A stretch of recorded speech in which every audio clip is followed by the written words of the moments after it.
Okay, kita mulakan kita punya temu ramah hari ni. Okay, boleh Cik kenalkan diri sedikit sebab kami pun nak kenal juga. Okay, terima kasih Cik Amirah. Assalamualaikum dan selamat pagi semua. Semua ada student ke ni? Ke apa lecturer ke apa ke? Semua yang student. Bachelor ni kau sign apa boleh saya tahu sebelum saya. Ya? Oh, kami nak kenalkan diri dulu, boleh? Boleh. Mungkin student lah, kenalkan diri dulu lah. Saya pun tak nak tahu juga lebih lanjut, takut nanti tersilap orang pergi cerita kan. Jadi boleh perkenalkan diri, kemudian saya akan perkenalkan diri saya lah. Okay, saya kenalkan diri saya dulu lah. Okay, nama saya Amirah Nabilah binti Maidin. Saya berasal dari Pahang. Pelajar UMK, Universiti Malaysia Kelantan. Kami dari kos Sains Kelestarian. Sains Kelestarian. Dia ni bawah fakulti apa? Sains Bumi. Sains Bumi. So kos kami macam lebih kurang kepada nak melestarikan alam sekitar lah. Macam tajuk yang kami tanya Dr. Encik pun pasal nak tanya pasal biodiversity. Sebab kan Sahabat Alam Malaysia pun dia agak ada orang kata related dengan biodiversity. Okey, saya cuma tambah sebelum ni ada mungkin nampak orang kenal lah seorang bekas alumni UMK popular jugalah, saudara Hafizuddin, pengerusi pertubuhan aktivis alam sekitar Kuasa. Kalau Google Kuasa tu memang jumpalah. Dia tu bekas pelajar UMK lah, sains kelestarian ni. Mungkin dah 10 tahun yang lepas lah. Kalau Google NGO Kuasa memang ada jumpa lah dia. Okey, teruskan. Okey,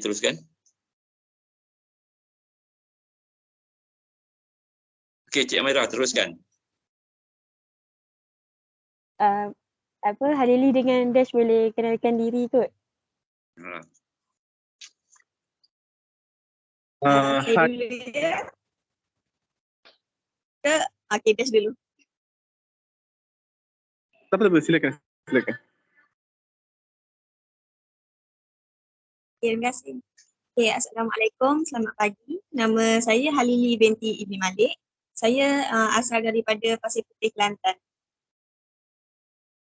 Okey. Hai, nama saya Dashalin, boleh panggil Dash. Saya asal dari Negeri Sembilan. Okey, terima kasih semua. Tiga orang je. Seorang lagi tak ada. Seorang lagi tak dapat join ke macam mana? Kami dah kontak dia, tak dapat jawab. Mungkin ada hal emergency. Okey, tak apa. Sekarang ni di kampus ke ataupun masih bercuti lagi? Kami tengah cuti midterm dekat rumah. So video ni kena submit lepas cuti ni. Okey. Saya perkenalkan diri saya. Nama saya Mio Razak bin Mio Abdul Rahman lah. Bertugas sebagai kaki tangan lah di Sahabat Alam Malaysia. Sahabat Alam Malaysia ni sedia maklum lah, sebuah pertubuhan bukan kerajaan lah ataupun NGO yang didaftarkan ditubuhkan pada tahun 1977. 1977 dah lama lah. Mungkin apa orang pun belum lahir lagi kot. Masa tu kan, tahun 77 dah lahir kan? Belum kan? Jadi saya dah lahir dah. Tapi saya dia satu NGO, maknanya ditubuhkan di bawah Akta Pertubuhan 1966. Maknanya dia pertubuhan berdaftar lah. Jadi mengikut undang-undang lah. Jadi untuk makluman, SAM ni, Sahabat Alam Malaysia atau lebih dikenali dengan SAM ni, beribu pejabat di Pulau Pinang. Tetapi terdapat juga satu pejabat cawangan di Marudi, Sarawak. Ada satu dulu, tahun 80-an dulu adalah, 90-an ada di KL, ada di Pantai Timur di KL lah. Tapi dah ditutup lah sebab masalah apa ni, kita pun kekangan kewangan. Kemudian cumanya saya bertugas, saya walaupun ofis di Pulau Pinang tetapi saya diberi kelonggaran lah untuk duduk di rumah, bekerja daripada rumah lah. Di Perak saya duduk di Ipoh, jadi saya boleh buat kerja ini di rumah saya lah ni. Saya buat kerja di rumah, cuma seminggu, sebulan 2 kali saya turun ke Pulau Pinang lah. Ada urusan meeting ke ataupun urusan-urusan lain, saya turun ke Pulau Pinang. Okey, untuk makluman, SAM ni ada salah satu pertubuhan di peringkat kebangsaan lah. Maknanya dia meliputi apa topik ataupun perkara yang diketengahkan tu meliputi keseluruhan Malaysia lah. Bukan hanya fokus pada satu-satu negeri saja, bukan hanya di Pulau Pinang saja, semua negeri di Malaysia. Dan oleh kerana Sahabat Alam Malaysia ni ditubuhkan satu pertubuhan yang ada hubungan dengan gabungan di peringkat antarabangsa. Jadi SAM telah menjadi anggota gabungan antarabangsa tu. Macam contoh, saya bagi contoh lah, kalau bola sepak kan, dia di bawah FIFA kan, macam Persatuan Bola Sepak Malaysia FAM bergabung bawah FIFA. Macam ni lah SAM pun, Sahabat Alam Malaysia dia bergabung bawah Friends of Earth International. Maknanya ada gabungan antarabangsa di peringkat dunia lah, di beribu pejabat di Geneva. Kemudian kita punya objektif adalah untuk memastikan pengurusan sumber alam dan pembangunan dilakukan secara lestari dan mesra alam. Itu antara objektif penubuhan SAM lah. Jadi saya pun dah perkenal lebih kurang. Jadi itulah lebih kurang. Mungkin ada anda ada semua nak tanya lebih lanjut. Okey, kita akan teruskanlah.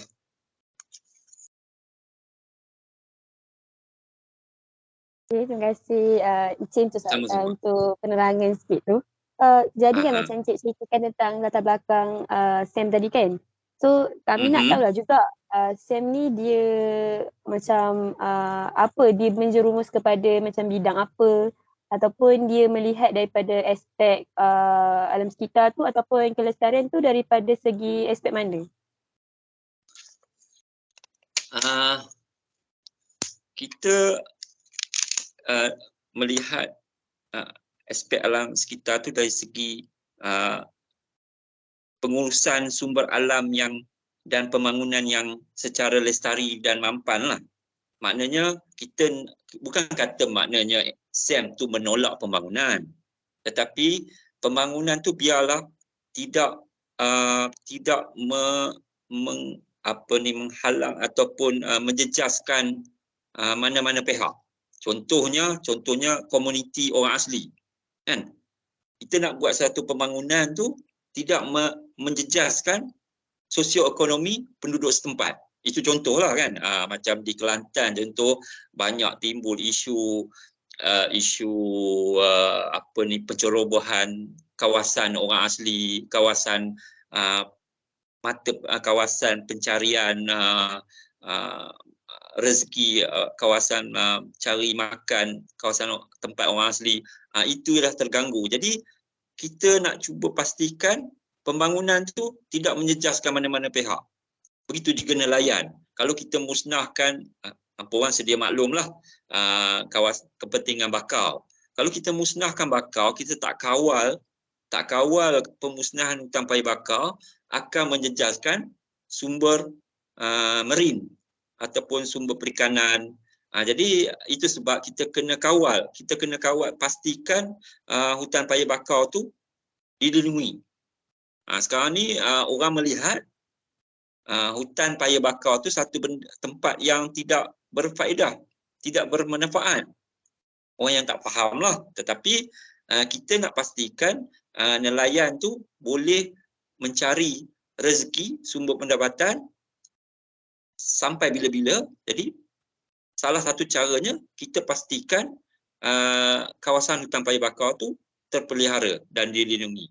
Itu contohlah kan. Okey. Boleh clear kan? Boleh faham kan?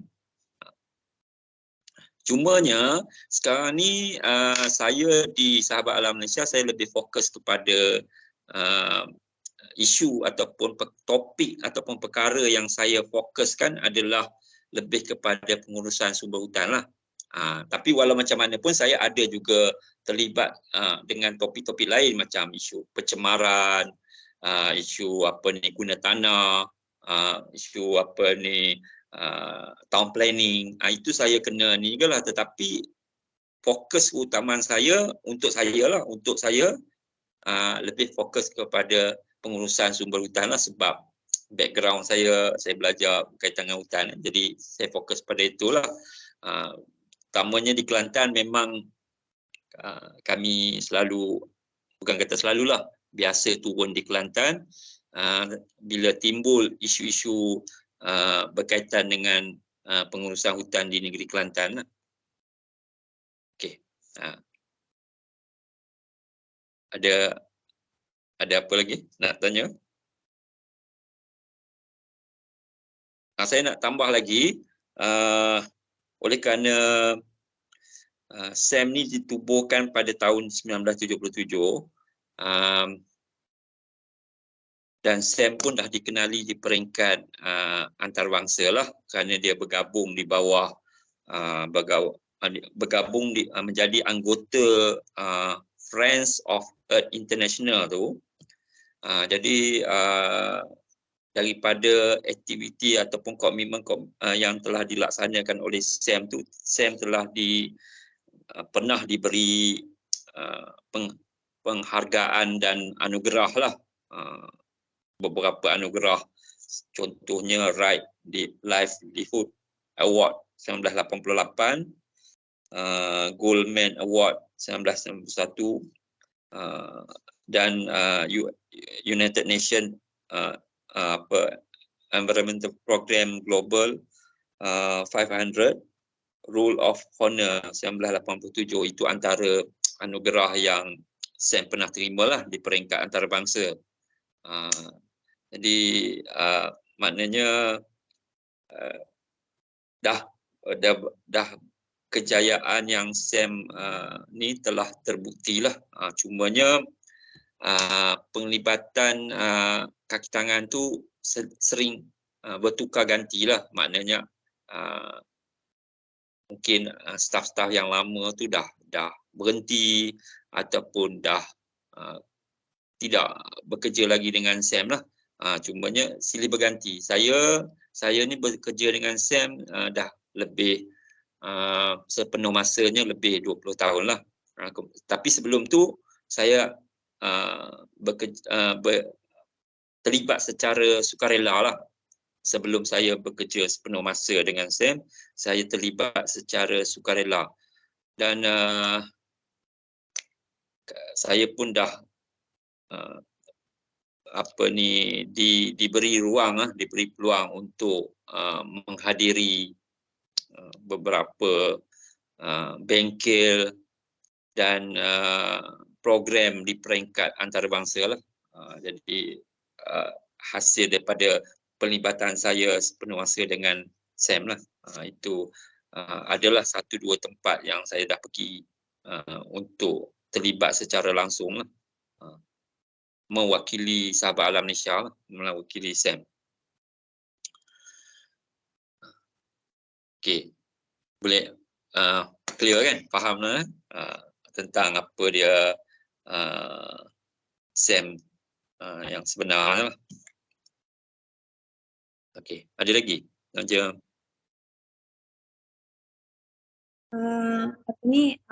Boleh tak saya nak tahu isu-isu biodiversity dan penggunaan tanah yang sering berlaku di Malaysia, dan boleh tak Encik terangkan apakah punca-puncanya?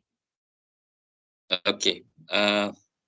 Kalau berkaitan dengan isu-isu berkaitan dengan alam sekitar yang SAM terlibat adalah terutamanya kalau bidang tugas, skop tugas saya adalah berkaitan dengan isu perhutanan lah. Kemudian kita ada berkaitan dengan isu pemanasan global, climate change. Kemudian kita ada isu kawasan marine. Jadi saya bukan expert lah berkaitan dengan marine sebab saya tak belajar bidang tu kan. Kemudian kita ada berkaitan dengan isu-isu pencemaran. Pencemaran ni terbahagi kepada beberapa pencemaran lah, pencemaran udara, pencemaran bunyi, pencemaran cahaya dan beberapa jenis pencemaran lagi lah. Jadi itu ada. Kemudian isu berkaitan dengan land use atau guna tanah. Guna tanah yang tak selari dengan local plan ataupun rancangan tempatan. Pasal saya duduk dalam jawatankuasa perancangan yang ditubuhkan oleh Plan Malaysia. Jadi saya terlibat dalam berkaitan dengan topik berkaitan dengan rangkaian ekologi Central Forest Pine. Saya terlibat ya, bila mesyuarat dia orang panggil, jadi saya yang mewakili SAM lah. Saya pergi yang dianjurkan oleh Plan Malaysia. Jadi isu berkaitan dengan eksploitasi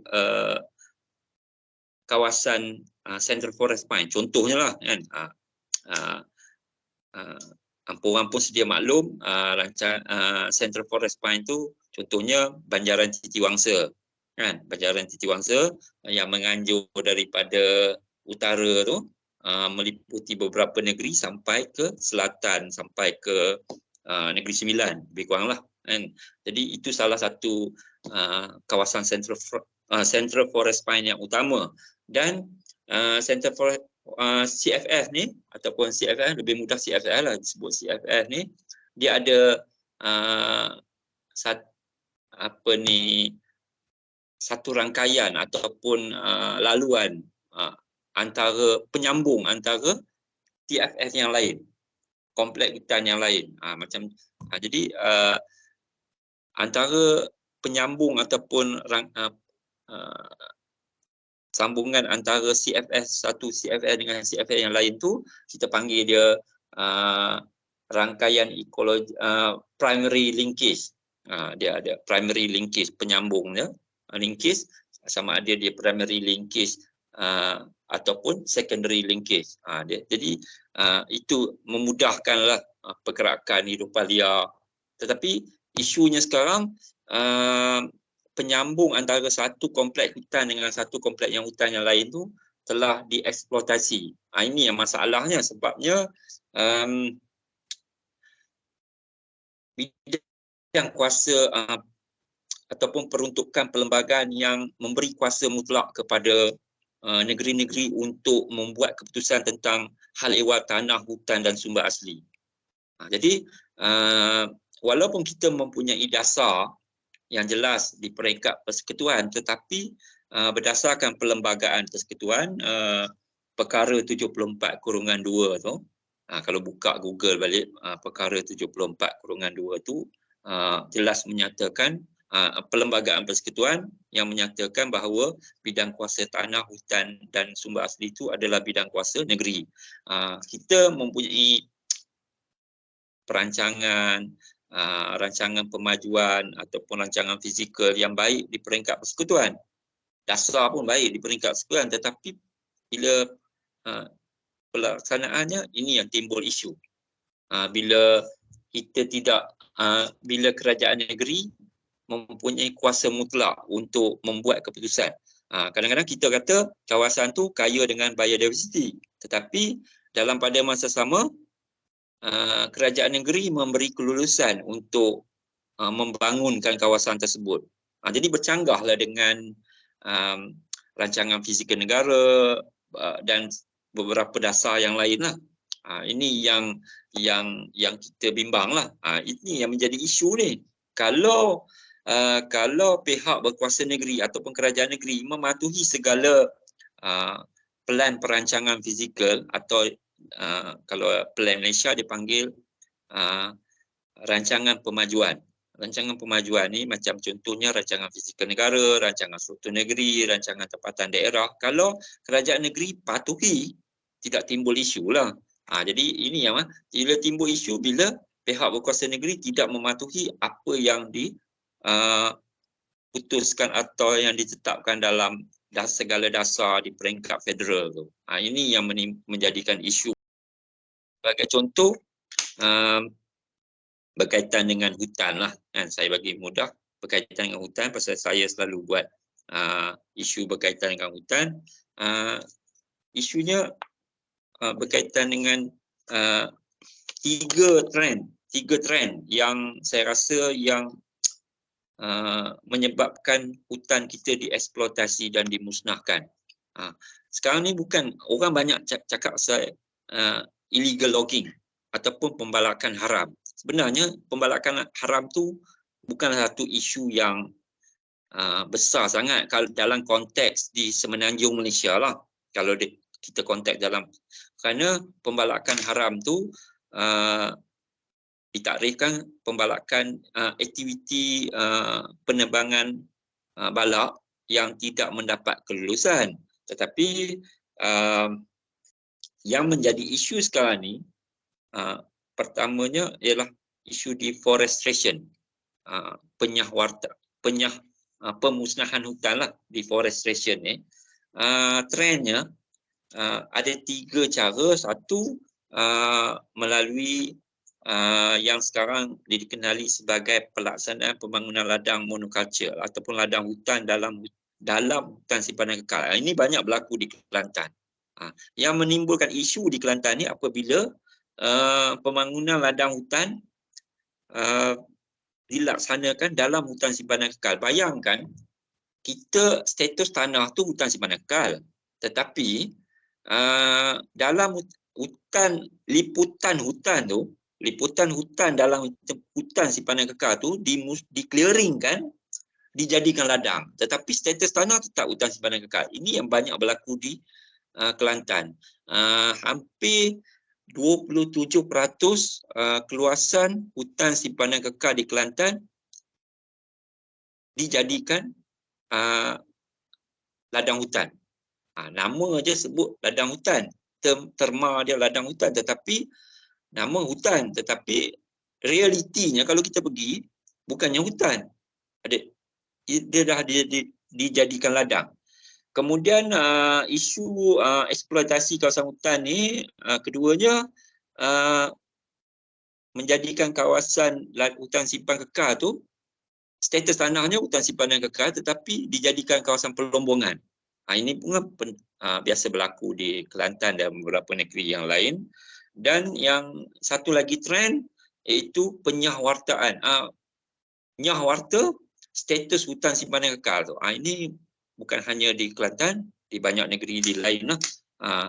Kalau kita rujuk pada Akta Perhutanan, mungkin orang boleh Google balik Akta Perhutanan, section 11, pihak berkuasa negeri boleh, ayatnya lebih kurang gitulah, boleh memansuhkan mana-mana kawasan hutan simpanan kekal. Itu bidang kuasa negeri. Jadi ini yang menjadi isu. Sebab bila kerajaan negeri diberi kuasa untuk memansuhkan sesuatu kawasan hutan simpanan kekal.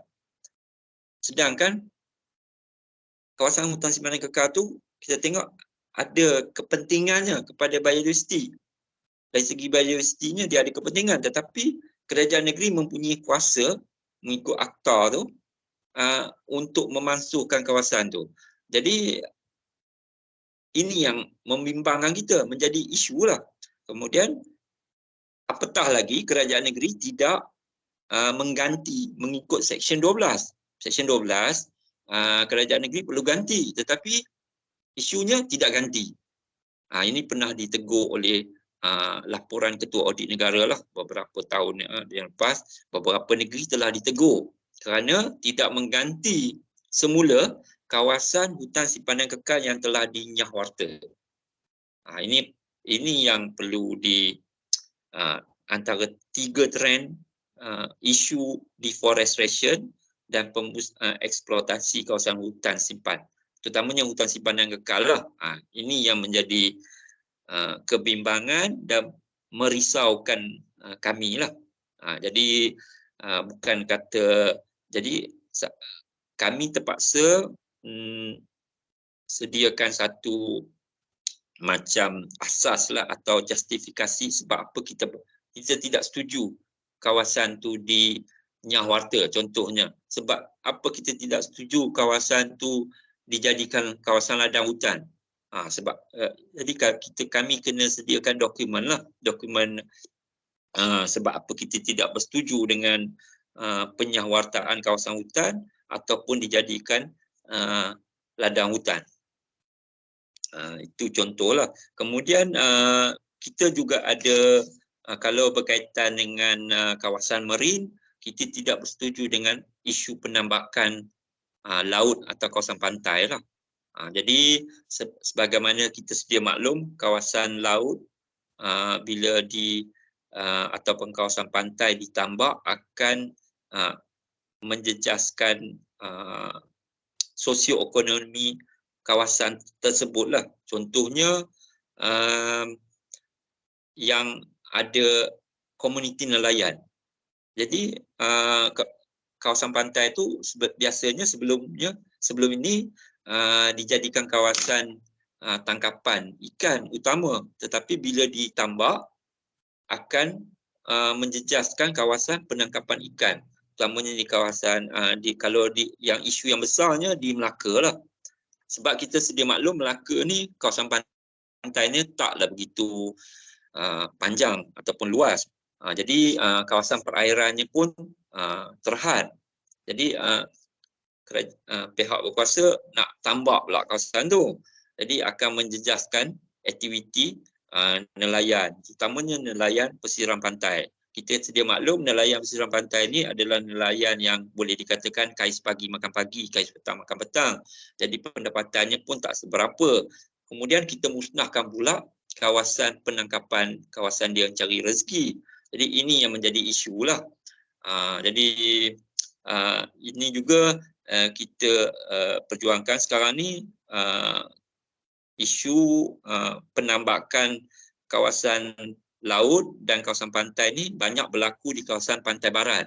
Sebab kawasan pantai barat ni membangun dengan begitu besar lah. Contohnya kalau daripada utara, kawasan Pulau Langkawi, Kedah, kawasan Kuala Kedah sendiri, muara di Kuala Kedah, kemudian turun ke selatannya di Pulau Pinang. Sekarang ni isu yang besar, isu nak tambak laut untuk untuk bina 3 buah pulau yang melebihi hampir yang keluasannya hampir 2000 hektar lah, begitu luas lah.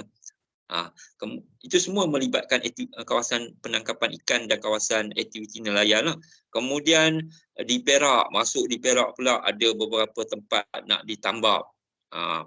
Kemudian di Selangor pun ada, di Sepang, nak di kawasan pantai nak ditambak. Kemudian Negeri Sembilan, kawasan PD itu ada sikit nak ditambak. Kemudian Melaka ni agak kritikal lah. Kritikalnya sebab kawasan pantainya udahlah sedikit.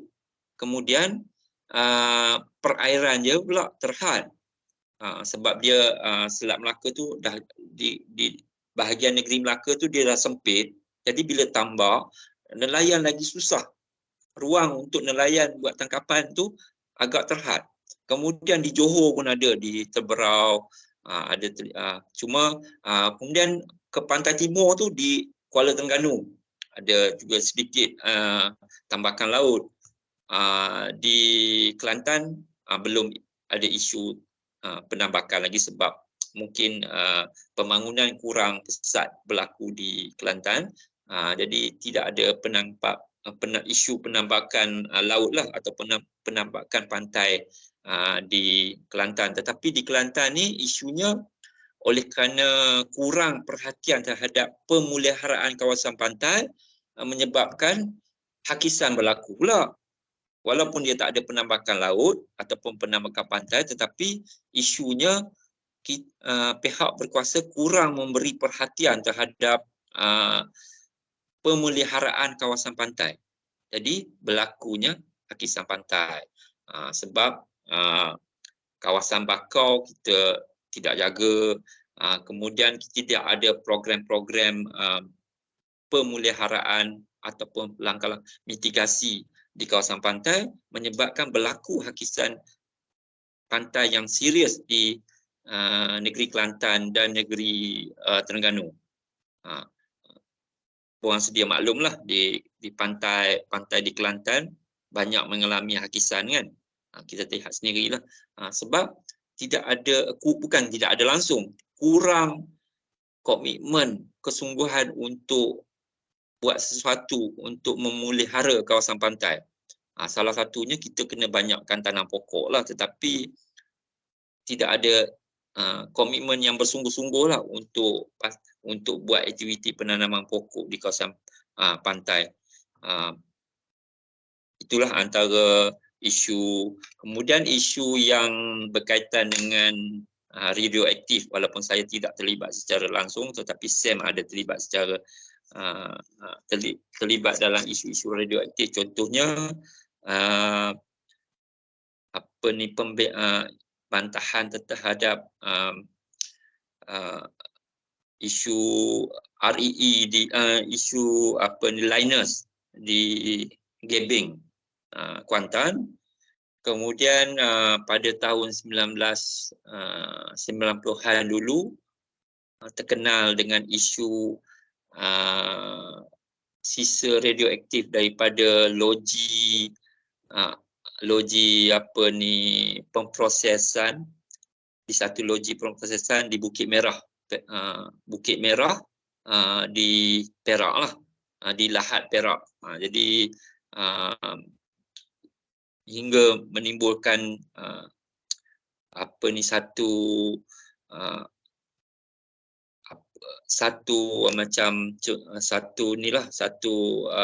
impak kepada komuniti setempat.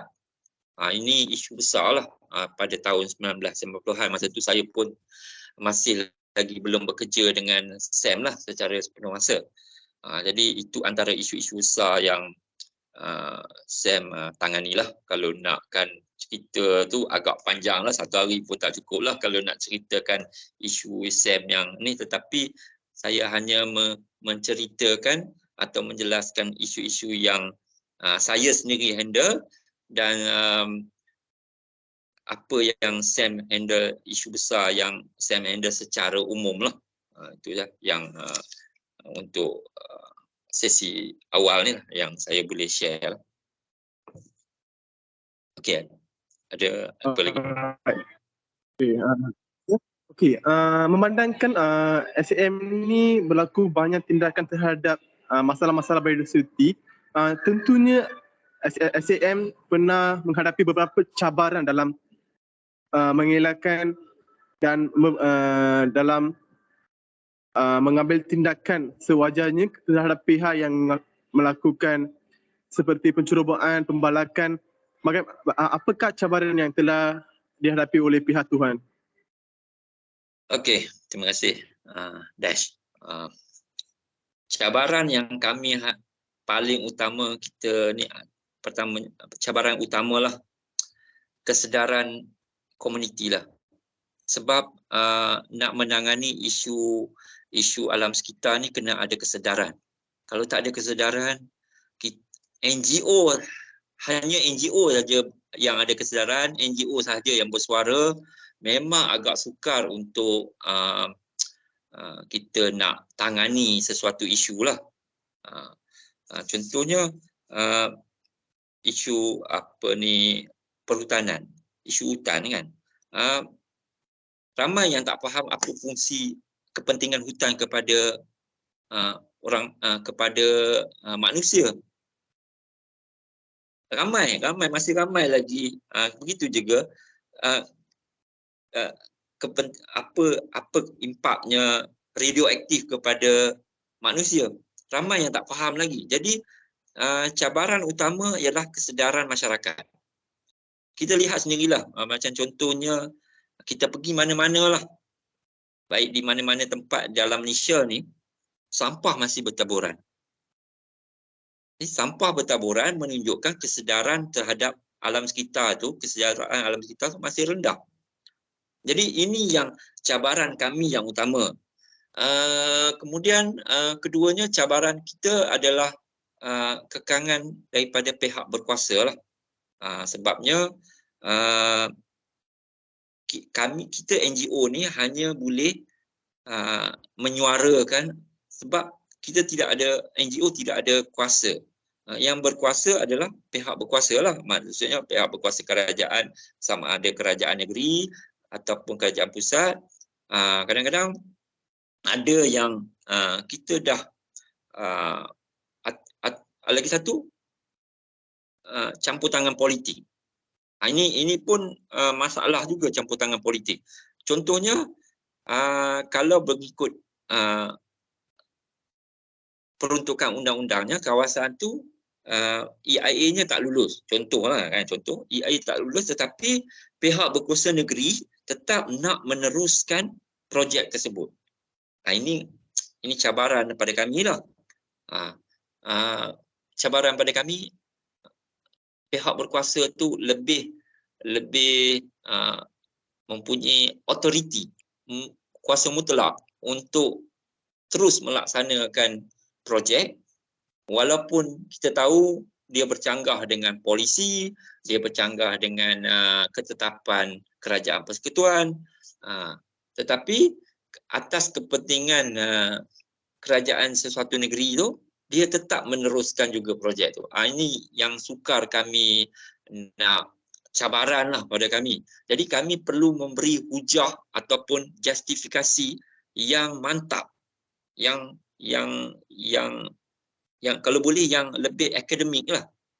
Kita sebab kita kena ada kemukakan hujah-hujah akademik jugalah. Kita minta pakar-pakar, kita rujuk kepada pakar.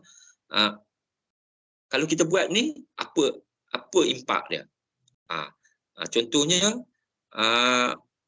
kawasan tu kalau kita buat akan memberi kemusnahan kekal. Dalam EIA, laporan penilaian kesan pada alam sekeliling suatu projek tu, dia dah nyatakan akan memberi kemusnahan impak kekal. Tetapi jadi yang itu yang kami tekankan, tetapi kerajaan negeri tetap nak meneruskan juga. Ini yang masalahnya. Cabaran kami ni inilah. Kita dah cakap dah.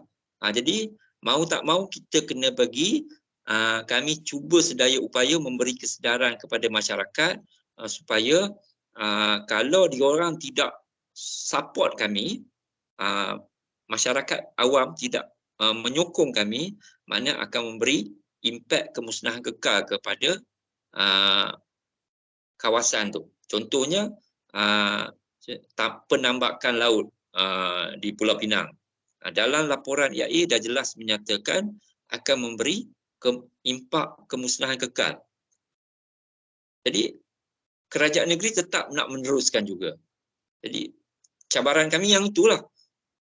Mau tak mau kami terpaksa beri kesedaran setakat yang kami mampu kepada komuniti setempat, terutamanya komuniti setempat, supaya faham apa impak kalau projek itu diteruskan. Jadi apatah lagi memberi impak kepada sosioekonomi dan pendapatan mereka, komuniti setempat. Jadi baru mereka akan ada rasa aware lah. Kalau tidak, kalau tak ceritakan kepada komuniti setempat apa impaknya kepada mereka, mereka pun tidak ambil kisah. Contohnya nelayan. Kalau kita tak ceritakan apa dia kepentingan mengekalkan, memelihara hutan paya bakau, mereka pun tak kisah. Cuma adalah segelintir, sebilangan kecil nelayan yang faham tentang kepentingan hutan paya bakau. Tetapi majoritinya tak faham. Sebab orang pun sedia maklum apa fungsi hutan paya bakau. Salah satunya sebagai kawasan kawasan untuk pembiakan sumber marine lah kan. Jadi situlah ikan nak bertelur, nak membiak di kawasan paya bakau. Tapi kalau kita dah musnahkan hutan paya bakau tu, kami dah bagi justifikasi, dah bagi asas kepada kerajaan sebab apa kita nak protect kawasan tu, tetapi kerajaan negeri tidak mahu mendengar. Itu cabaran kami. Tapi oleh kerana pihak berkuasa tidak mahu mendengar, kita terpaksa educate ataupun jelaskan kepada komuniti setempat supaya mereka sendiri yang mempertahankan. Kalau tidak melibatkan komuniti setempat, agak sukarlah untuk kami nak melindungi sesuatu kawasan hutan paya bakau tu, contohnya lah kan. Jadi kalau penduduk sendiri, komuniti sendiri tidak mahu bersama-sama untuk melindungi kawasan hutan paya bakau tu, agak sukar. Itulah cabaran kami lah. Cabarannya pertamanya, macam saya cakap tadi, cabarannya inilah tadi yang saya kata cabaran pertama dari segi kesedaran lah, kesedaran masyarakat umum lah. Ini sebab kita sedia maklum lah, NGO ni adalah satu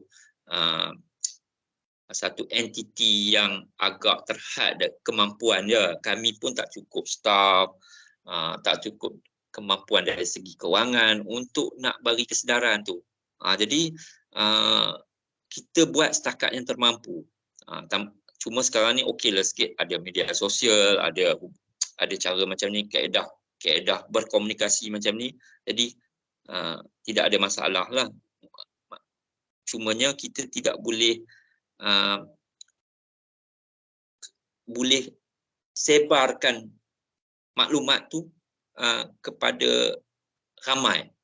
Mungkin sebilangan lah, macam student macam ni okeylah, tetapi masyarakat ramainya, masyarakat umumnya majoritinya masih lagi tidak ada kesedaran. Saya yakin kalau majoriti rakyat Malaysia ada kesedaran terhadap kesejahteraan alam sekitar, kita tidak akan timbul isu-isu alam sekitar akan bangkit, akan timbul di negara ni lah, kalau majoriti masyarakat umum ada rasa kesedaran. Ini yang masalah. Pertama ialah kesedaran masyarakat.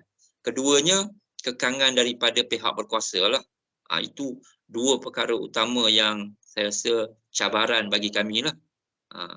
Itulah yang boleh saya share, Dash, apa yang you tanya tadi tentang cabaran utama kami lah. Memang itu pentingnya kami NGO ni perlu ada sedikit knowledge tentang alam sekitar.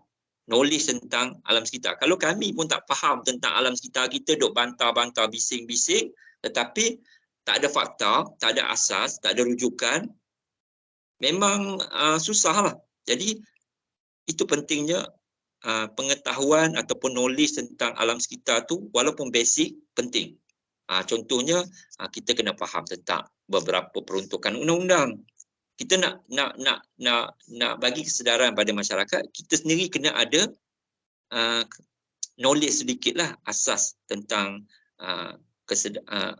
peruntukan undang-undang yang berkaitan dengan alam sekitar. Kalau kita sendiri pun tak tahu, kita duk bising-bising saja, susah jugalah kan. Jadi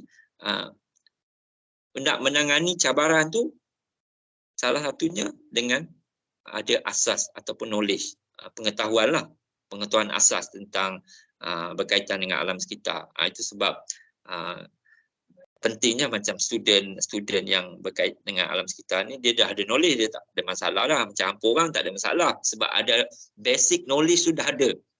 Tapi macam mana kita nak sampaikan kepada masyarakat tu? Nak sampaikan kepada masyarakat tu, itu penting. Itu kaedah tu yang penting lah. Itu satu cabaran lah. Cabarannya macam mana nak sampaikan. Kita dah macam student yang kajian sains bumi ni tidak ada masalah. Basic knowledge dah ada, tetapi nak sampaikan, kita nak memasyarakatkan alam sekitar tu, itu satu cabaran. Itulah saya antara betul tu Encik, jawapan saya lah social untuk Dash. behaviour tu. Ya? Betul lah apa yang Encik kata tu, macam social behaviour lah, macam nak betulkan apa benda yang jadi habit pada orang tu susah lah. Kita kita orang yang student ni nak menegur kawan yang bukan kos kami pun dah susah. Ya, lagi nak masyarakat. Betul. Itu mungkin salah satu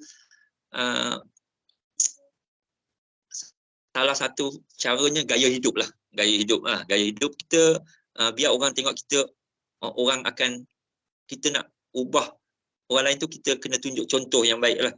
Salah satunya gaya hidup kita lah. Mungkin saya yakin anda semua tak merokok lah kalau yang lelaki lah kan. Jadi kalau environmentalist pun, orang alam sekitar pun menghisap rokok, jadi macam mana dia nak melindungi alam sekitar? Orang alam sekitar sendiri pun hisap rokok. Jadi kita tak boleh, macam mana kita nak tunjuk contoh kepada masyarakat? Kita sendiri pun hisap rokok. Untuk lelaki lah, ini cerita untuk lelaki kan, perempuan kan. Untuk lelaki, ada di kalangan student ramai yang hisap rokok kan. Jadi tengok student sains bumi pun sendiri hisap rokok. Dia musnahkan alam juga kan. Jadi susahlah nak tunjuk contoh. Jadi mungkin benda basicnya, asasnya adalah gaya hidup kita lah.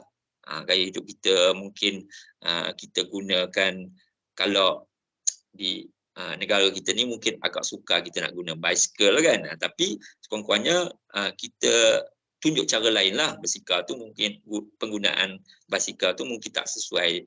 Kadang-kadang agak, saya pun tak guna basikal kan.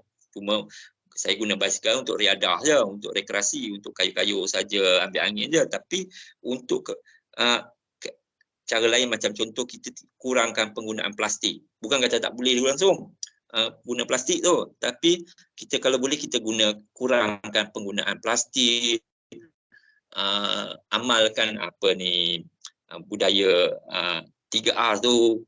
Jadi kena buat sesuatu lah, program. Lepas tu kerapkan program penanaman pokok. Contohnya, UMK macam pihak IPT, dia lebih mudah untuk kalau dia nak buat program-program yang berbentuk pemeliharaan alam sekitar lah. Contohnya paling mudah ni tanam pokok lah. Tanam pokok kan. Kita tahu Kelantan ni dia banyak kawasan pantai dia dah mengalami hakisan kan. Jadi kita nak mengelakkan daripada berlakunya hakisan ni, kita kena banyakkan aktiviti penanaman pokok. Dan kalau boleh pihak orang punya fakulti ke ataupun school of biology ni ke, kena pasti mana kawasan tu jadikan kawasan kajian atau kawasan angkat untuk kita pantau kawasan tu dalam tempoh yang agak lama lah. Kena jangan terus tanam tinggal. Tak ada makna juga. Sebab sebagaimana orang sedia maklum lah, kalau di kawasan pantai ni, terutama kawasan berpasir, dia pantai kita sedia maklum ada 2-3 type dia punya habitat lah. Sama ada kawasan pantai berpasir, kawasan berpaya, berlumpur, ataupun kawasan berbukit. Tetapi di Kelantan ni, dalam konteks di Kelantan ni ada dua lah, setahu saya lah. Satu kawasan berpaya, satu lagi kawasan berpasir lah. Tapi yang banyak, kalau tak silap saya, di Kelantan ni kawasan berpasir. Jadi kawasan berpasir ni lebih mudah berlakunya isu ataupun hakisan, isu alam sekitar lah, terutama hakisan pantai lah. Jadi salah satu cara kita nak melindungi kawasan pantai itu adalah dengan melindunginya dengan cara menanam pokok lah. Di samping kita buat langkah-langkah mitigasi untuk buat projek yang macam kerajaan buat macam painting batu, itu projek yang itu tanggungjawab kerajaan lah. Tapi macam kita ni, kita boleh buat projek program penanaman pokok. Itu salah satu yang saya rasa kalau di Kelantan, Amporang ada tak pernah buat program-program penanaman pokok di kawasan pantai di Kelantan sendiri?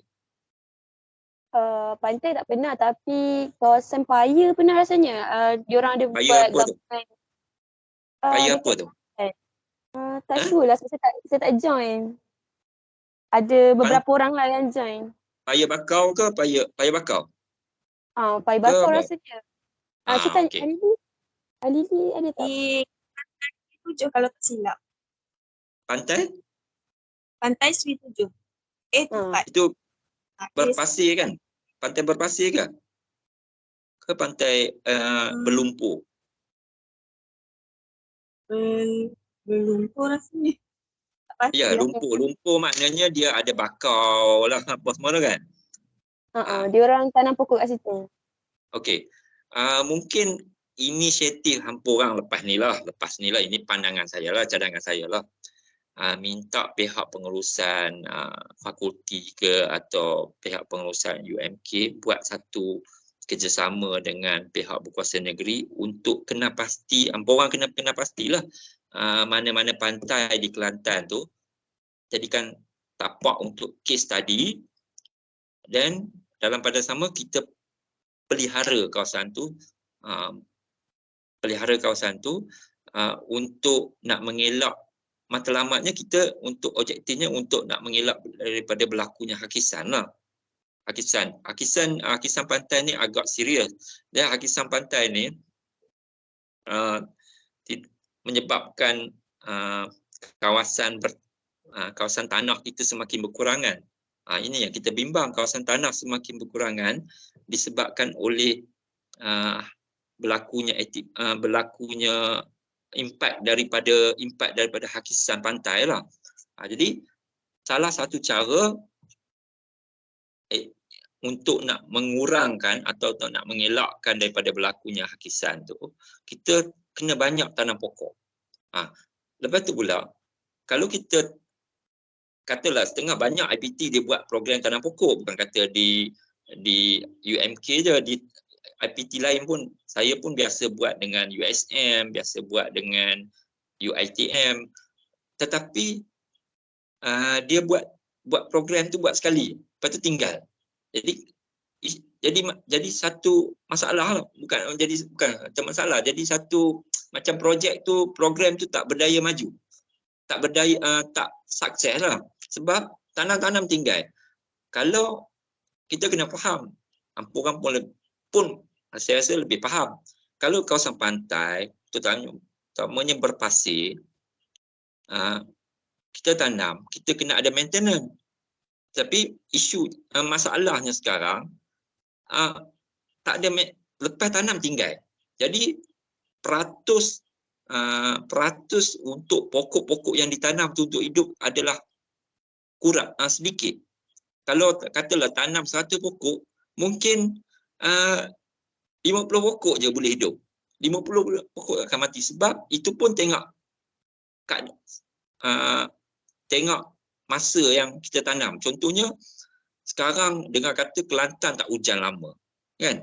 Bila tak hujan lama, pokok tu, kawasan tu panas, jadi lama kelamaan kalau kita tak siram, tak jaga, maintain dia akan mati. Jadi penatlah kita dah buang, membazir wang, membazir masa. Itu sebab untuk long term pihak fakulti ataupun pihak hampa lah kena jadikan situ kawasan angkat. Maknanya setiap dan jadikan itu sebagai satu kajian case study. Jadi baru kita boleh pantau kawasan tu dari masa ke semasa, dari segi pembesaran pokok tu macam mana, adakah sukses atau ada masalah lain ke, ada masalah penyakit ke, ada masalah tak sesuai spesies ke. Jadi dari situ kita boleh buat studi dan kajian, kawasan ni memang pokok ni je sesuai, jadi dari situ kita tahu, baru dia punya sukses tu akan lebih baik. Kalau kita tanam, kita buat program, lepas tu tahun depan kita tanam tempat lain pula. Jadi lepas tu kita tinggal, lepas tu 5-6 bulan tanam tempat lain pula. Jadi tak ada makna lah. Kena ada maintenance, kena ada pemantauan, kena ada, maknanya satu kawasan yang kita dah kena pasti tu kena ada jadikan kawasan kajian case study lah, supaya kita nak tengok dia punya outcome dia, outcome yang baik lah, outcome yang positif, dan objektifnya untuk mengelak pantai tu daripada terhakis. Itu pandangan saya lah. Kalau tidak memang kita sia-sia lah banyak buang duit, pasal pokok pun kita kena beli, bukannya boleh, melainkan UMK ada tapak semayan sendiri, itu lain cerita lah kan. Tapi nak buat program projek macam tu kena melibatkan wang lah. Jadi kalau kita tak jaga betul-betul memang akan fail lah program tu. Ini pandangan saya lah. Okey, ada lagi? Okay, Encik, ni berdasarkan daripada yang cabaran atau isu yang Encik nyatakan tu, apakah dasar undang-undang ataupun garis panduan yang daripada pihak Sahabat Alam sendiri untuk tangani isu tu? Sorry, tak dengar apa, tak clear tadi. Ulang balik. Berdasarkan daripada isu Ulang balik. ataupun cabaran. Tak clear. Dengar tak? Ya. Okey, sekarang dengar. Berdasarkan daripada isu atau cabaran yang Encik nyatakan tadi, bagaimana apakah undang-undang ataupun dasar atau garis panduan yang daripada pihak Sahabat Alam sendiri untuk tangani isu tersebut? Okey. Saya rasa kalau saya nak jawab, harap betul lah apa jawapan yang mengikut kehendak soalan lah. Itu sebab pentingnya NGO kena ada knowledge tentang berkaitan dengan alam sekitar, terutamanya peruntukan undang-undang lah, dasar, untuk nak menghadapi cabaran-cabaran tu. Di samping cabaran kekangan lain pun adalah cabaran kewangan, itu satu hal lah kan. Kita tak cukup wang untuk nak menggerakkan, nak terlibat, nak menghalang tu. Kadang-kadang nak pergi ke tempat tu nak perlukan duit juga kan. Itu pun satu. Tetapi dari segi penyediaan dokumen, jadi itu cabarannya. Kita cabarannya okey, kekangan daripada pihak berkuasa. Jadi kita kena lebih contoh kena lebih advance sikitlah daripada pihak berkuasa. Jadi kita kena faham peruntukan undang-undang yang sedia ada tu. Contohnya dasar perhutanan negara, polisi semasa, dasar perhutanan, peruntukan undang-undang, akta perhutanan negara, akta perancang bandar, kemudian kena faham, kena ada banyaklah akta perlindungan hidupan liar, akta kualiti alam sekeliling, akta macam-macam akta, lepas tu dasar-dasar macam dasar alam sekitar. Jadi kita NGO ni kena faham dan ada sedikit knowledge lah. Jadi untuk nak menghadapi cabaran yang berhadapan dengan pihak berkuasa. Jadi kalau kami tak faham contohnya tak faham tentang akta perhutanan 1984. Jadi macam mana kita nak menafikan justifikasi yang daripada kerajaan tu, daripada pihak berkuasa. Jadi bila kami kemukakan justifikasi kami berdasarkan peruntukan undang-undang sedia ada dan dasar sedia ada tu dan ketetapan sedia ada tu, pihak berkuasa tengok, NGO ni dia ada knowledge. Bila ada knowledge, dia sendiri pun jadi pihak berkuasa tu jadi segan lah, macam segan, jadi segan dan dia tengok bila kita ada knowledge, kita cakap ada fakta, akhirnya dia panggil kita sebagai salah satu macam, bukan konsultan lah, macam sesi panel dalam discussion tu. Dari segi teknikal kan, dia ada tubuhkan jawatankuasa teknikal, dia panggil kami duduk dalam jawatankuasa teknikal tu. Jadi maknanya dia mengiktiraf apa pandangan daripada NGO lah. Kalau kita tak ada knowledge, dia tak akan panggil. Dia tak akan panggil NGO. Dia kata NGO ni cuma bising mulut, buat demo aja, tetapi tidak ada knowledge. Jadi bila kita kemukakan fakta yang ada asal berdasarkan peruntukan dasar sedia ada, peruntukan undang-undang sedia ada, kerajaan melihat NGO ni dia akan respect lah, dia akan segan sikit, dia akan panggil kita duduk dalam, kalau dia tubuhkan satu jawatankuasa komiti pun, dia akan panggil NGO ni duduk sekali. Macam contoh SAM pernah duduk dalam komiti majlis alam sekitar negara lah, salah satu ahli majlis lah. Jadi maknanya dia mengiktiraf SAM sebagai satu NGO yang mempunyai kelayakan lah. Maksudnya gitulah. Maknanya kalau tidak, dia takkan panggil duduk dalam jawatankuasa. Jawatankuasa teknikal ni, bila sebut jawatankuasa teknikal, mesti pihak-pihak yang duduk dalam tu mesti kena ada knowledge. Basic knowledge lah. Kurang-kurangnya basic knowledge mesti ada. Kalau tidak, tak layak lah dia duduk dalam tu, dia nak cakap apa kan. Macam saya kalau tak faham tentang radioaktif, kan, takkan saya nak duduk dalam jawatankuasa teknikal tu. Nanti saya pun blur je kan, tak faham kan. Jadi pasal bila radioaktif contohnya lebih teknikal, lebih saintifik. Jadi kalau saya tak faham benda tentang radioaktif, macam mana saya nak duduk dalam jawatankuasa teknikal? Itu begitu juga yang topik-topik yang lain, topik tentang perhutanan, topik tentang pencemaran, tentang tentang guna tanah. Jadi kena ada masing-masing, kena ada knowledge lah. Setiap staff dalam NGO tu kena ada knowledge tentang topik-topik yang dibangkitkan tu lah. Itu salah satu penting lah pada kami lah. Okay, saya rasa boleh menjawab soalan yang ditanya Cik Nurul tadi kan? Boleh tak? Faham? Betul. Menjawab tak? Boleh. Okay.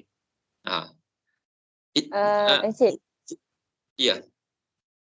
Maaf, nak tanya sikit lah. Kalau macam kita di bawah, contoh pekerja-pekerja di bawah staff ataupun staff di bawah SM, dia macam kalau nak tahu pasal undang-undang apa semua ni, adakah dia ada training ataupun macam mungkin hanya sekadar dia cari sendiri je tentang undang-undang ataupun segala garis panduan tu lah.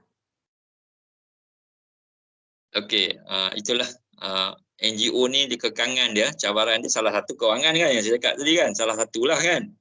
Salah satunya kewangan lah. Jadi oleh kerana kita ni pun dari segi sumber kewangan yang terhad kan. Kami pun nak bayar gaji pun terhad kan. Jadi apatah lagi nak pergi training. Nak pergi training lagi lah kan. Training semua nak kena bayar. Sekurang-kurangnya benda-benda basic, transport, makan minum, itu semua perlukan duit kan. Jadi memang kita ni kurang pergi training lah, kecuali adalah sekali-sekala kita pergi training tu adalah, tapi semua perlukan duit. Jadi nak menghadapi kekangan tu, cabaran kewangan tu, kita kena inisiatif sendiri. Kami staff ni kena inisiatif sendiri. Kalau tak cukup knowledge tentang sesuatu subjek tu, kita kena belajar sendirilah. Macam saya tak faham tentang, contohnya saya tak faham tentang radioaktif. Pasal saya bukan belajar bidang sains fizik ke apa, kita kena belajar bidang tu kan. Jadi saya kena melalui pembacaan sendiri ke apa ke Google ke apa ke, itulah cara. Tapi sebaiknya biarlah ada basic knowledge. Macam hampa orang dah ada background tentang geologis, tentang hutan sedikit, tentang, jadi lebih mudah faham lah. Jadi itu pentingnya, kalau boleh yang staff yang bekerja dalam ni mesti kena ada background environment juga. tak kira bidang apa pun, tapi kena ada basic knowledge tentang environment supaya mudah untuk dia menjalankan tugas. Kalau tidak susah juga nak menjalankan tugas. Macam bila kita bantah je, pihak berkuasa bagi sanggah sikit, kita tak boleh nak jawab. Kita tak boleh nak jawab sebab kita tak ada knowledge. Kan? Contohnya kepentingan apa ni, Ramsar site. Pernah dengar kan tapak Ramsar? Apa kepentingannya? Jadi kalau kita tak ada knowledge tentang tu, jadi macam mana kita nak kemukakan, nak meyakinkan pihak berkuasa? Jadi bila pihak berkuasa tengok, NGO ni ada knowledge, jadi dia pun respect lah, dia pun segan lah juga dengan kami. Tapi kami nak dapatkan knowledge semua tu dengan pergi menghadiri training agak kurang lah. Adalah juga training, macam saya pun ada juga, saya pergi kursus, bengkel, tetapi bukan kerap lah. Kena sendiri, kena inisiatif sendiri. Kami kena inisiatif sendiri, kena belajar sendiri. Macam saya dah belajar topik, saya dah belajar background saya perhutanan, geografi. Jadi tak ada, kira okey lah juga, adalah sedikit kan. Tapi dalam pada masa sama, diri sendiri, staff tu kena inisiatif sendiri lah untuk tambahkan dia punya knowledge. Kalau tidak susah. Memang cabarannya kalau tak ada knowledge, cabaran itu menjadi salah satu cabaran utama. Kalau tak ada knowledge, memang kita tak boleh buat kerja. Kalau ada knowledge, kami bukan setakat kalau kita lihat banyak orang negatif, pandangan negatif terhadap NGO, dia juga macam semalam buat demo lah kat KL kan. Demo juga, tapi kalau demo saja, demonstrasi lah, tunjuk lah, itulah ini kan, bawa spanduk, tapi tak ada fakta pun tak guna juga. Kita nak memperjuangkan sesuatu mesti ada asas. Tapi kalau setakat demo, tunjuk, tak ke mana juga. Itu cuma nak populariti dengan nak glamour lah kan. Tambah pula zaman media sosial sekarang, orang nak glamour, nak populariti kan. Jadi buat. Jadi sedangkan base asasnya tak ada. Asas dia nak membantah tu tak ada. Sebab knowledge tak ada. Kalau ada knowledge, senang je. Kalau ada knowledge, bukan kata kita tak perlu nak buat demo. Kita boleh bersemuka secara gentleman depan pihak berkuasa. Tetapi demo ni hanya jalan terakhir pada saya lah. Bukan jalan kedua terakhir. Terakhir mahkamah. Itu kalau dah tak boleh buat apa sangat, kita pergi mahkamah. Itu yang terakhir lah. Tapi demo ni bukan yang utama lah. Kita pun ada, biasa saya pun terlibat juga berdemo ke pasang depan SUK ke, depan apa ni, pejabat menteri besar lah, serah memorandum kan, depan istana, biasa buat. Tetapi itu bukan yang pertama. Yang pertama kita buat secara orang kata secara yang lebih bersopan lah, yang orang boleh terima lah kan. Kita buat, pertama kita buat cara hantar melalui surat, kalau ataupun melalui memorandum.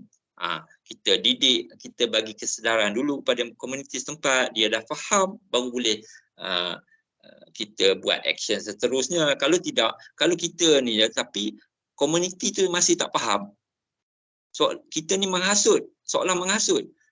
Macam contoh, kita suruh orang pergi buat serah memorandum, buat demo, bawa spanduk, tetapi yang komuniti yang ikut tu pun tak faham apa yang kita hasrat kita tu. Dia hanya ikut je sebab kita bagi dia duit minyak apa, tetapi dia tak faham apa objektif sebenar kita nak buat demo tu, tak guna juga. Kita kena bagi faham dulu, itu kesedaran tu. Itu penting, kesedaran tu. Jadi cabaran kami selain daripada sumber keuangan, cabarannya kemudian dari segi kesedaran, Itu pun penting juga. Kalau tak ada kesedaran, kita ajak orang berdemo pun tak guna je. Jadi hanya sekadar nak popular lah, nak popular je, tapi orang yang berdemo tu sendiri tak faham objektif dia berdemo. Jadi itu pentingnya. Yang paling penting, kita nak bagi kesedaran. Macam mana nak bagi kesedaran? Salah satunya knowledge. Knowledge penting. Kesedaran tu datang daripada knowledge. Kalau ada kesedaran, tak ada knowledge, tak guna juga. Macam hampa orang ada knowledge, tapi kesedaran kan ada, tapi kena groom lagi lah, kena ni supaya ya ada keyakinan diri. Keyakinan diri nak bersuara lah, nak menyuarakan sesuatu isu kan, kena ada keyakinan diri. Jadi knowledge dah ada, dah bagus dah, knowledge dah ada. Kesedaran pun ada, mungkin kesedaran tu nak kata, mungkin katalah 90%, 10% je lagi. Nak capai tu, bila kita capai 10% tu, baru kita rasa ada keyakinan diri nak berdepan dengan pihak, contohnya pihak berkuasa. Sebab kita faham, pihak berkuasa dia ada pakar-pakar dia. Macam mana kita nak berhadapan dengan pakar-pakar dia, pegawai-pegawai dia yang inilah yang berkelayakan tu. Kita kena nak berhadapan dengan dia. Kita pun kena kalau boleh kita kena knowledge kita tu lebih tinggi daripada pegawai-pegawai pihak berkuasa tu. Baru dia orang rasa segan dan dia orang akan dengar. Kalaupun kita punya perjuangan tu tak dapat capai 100% pun, sekurang-kurangnya 70% pun akan berhasil dengan hasil yang positif lah. Walaupun tak capai target kita nak dapat 100% kejayaan tu dalam memperjuangkan suatu isu tu, agak kadang-kadang tu agak sukar lah. Tetapi dengan usaha yang bersungguh-sungguh, dengan komitmen konsisten, mungkin 70% akan berhasil. Mungkin dia adalah macam kadang-kadang kita ada perbincangan. Contoh, saya bagi satu contoh lah. Di Perak lah saya memperjuangkan kawasan tu, nak buat bina kilang memprosesan biji besi, nak jadikan produk yang berasaskan besi lah. Tapi isunya kawasan tu adalah kawasan yang dizonkan sebagai kawasan pelancongan. Hampa orang pernah tak pergi Lumut, Teluk Batik, pantai Teluk Batik? Nah, tak pernah lagi kan? Teluk Batik kan? Teluk Batik ni dekat Lumut, daerah Manjung. Jadi kawasan tu dia nak bina kilang besi. Tetapi yang menjadi isunya kawasan tu adalah kawasan sensitif alam sekitar. Yang situ ada hutan, kawasan pelancongan, lepas tu kawasan perairan dia ada kawasan nelayan utama. Jadi macam mana kita nak berlawan, bukan nak berhadapan dengan pihak berkuasa ni supaya projek tu tak jadi. Jadi memang satu cabaran pada saya lah. Masa tu saya yang hidup. Jadi satu cabaran pada saya. Pertama, saya kena faham geografi kawasan tu.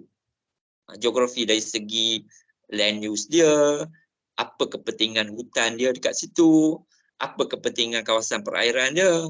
Jadi saya kena sediakan satu dokumen secara terperinci untuk dikemukakan kepada pihak berkuasa. Supaya projek tu tak jadi. Tapi pihak berkuasa terima apa yang tapi pihak berkuasa kata tanah tu telah diberi milik, jadi pihak berkuasa dah tak boleh buat apa.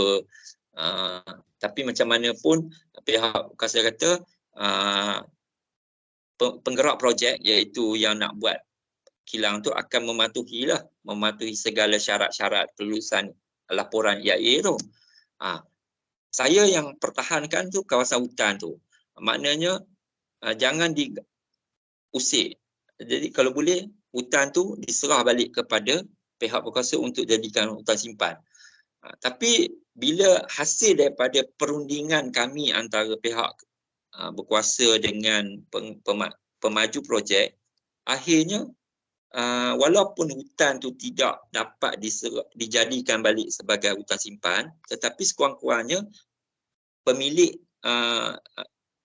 penggerak projek yang nak bina kilang tu, dia sampai hari ni dia tak usik hutan tu walaupun tanah tu tanah dia. Dia kata dia akan jadikan situ kawasan eco park, macam eco center lah, eco center sampai hari ni. Jadi sekurang-kurangnya walaupun kami tak dapat halang kilang tu daripada banner di situ, tetapi kami dapat pertahankan protect hutan tu daripada dimusnahkan. Itu cumanya tak capailah 100% untuk nak halang projek tu, tetapi dapat capai mungkin dalam 70% kerana kita dapat lindungi hutan tu. Dan nelayan pun dapat kemudahan macam-macam, dapat tu lah, dapat jeti lah, dapat apa kan. Jadi ini yang perjuangan ni tak semestinya kita perjuangan tu dapat 100%, tapi sekurang-kurangnya 7% kita berjaya pun kira dah cukup baik lah. Itulah sebab kita banyak menghadapi cabaran. Cabaran tu dia kejayaan dia subjektif lah. Dia tak boleh nak kita capai 100%, tahun ni mesti capai berjaya kan, tak boleh. Dia mengambil masa, kemudian wang ringgit, kemudian dari segi sokongan komuniti setempat, itu cabaran dia lah kan. Kadang-kadang cuma sebab komuniti setempat menyokong kita kerana dia faham kawasan perairan tu penting untuk kawasan mata pencarian dia. Jadi itu yang sebab dia support kita orang. Kalau tidak, kalau bukan kawasan tu kawasan mata pencarian dia orang, bukan tempat dia orang mencari rezeki, sebab dia orang bukan nelayan, mungkin dia orang pun tak sokong kami, tak ikut, tak itulah bersama dengan kami. Tapi sebab mereka mencari makan di kawasan perairan tu, jadi kita pun dah bagi penjelasan, dah bagi kesedaran pentingnya kawasan perairan tu untuk menghasilkan ikan bagi negeri Perak. Jadi dia orang lama-lama faham, dan dia orang pun memang mata pencarian dia orang memang nelayan sepenuh masa yang cari makan kat kawasan tu. Jadi dia orang pun ikut bersama. Jadi atas desakan-desakan ni lah pihak pemaju ni ataupun penggerak projek ni, dia cuba mengurangkan impak lah. Jadi mengurangkan impak. Jadi walaupun hasrat kami yang utama nak supaya kilang tu tak ada langsung di situ, tetapi memang tak tercapai lah, memang susah lah sebab tekanan daripada politik tu begitu kuat. Tetapi sekurang-kurangnya kami dapat melindungi kawasan perairan untuk kepentingan nelayan dan melindungi kawasan hutan tu walaupun hutan tu dah diberi milik kepada pemaju projek ni.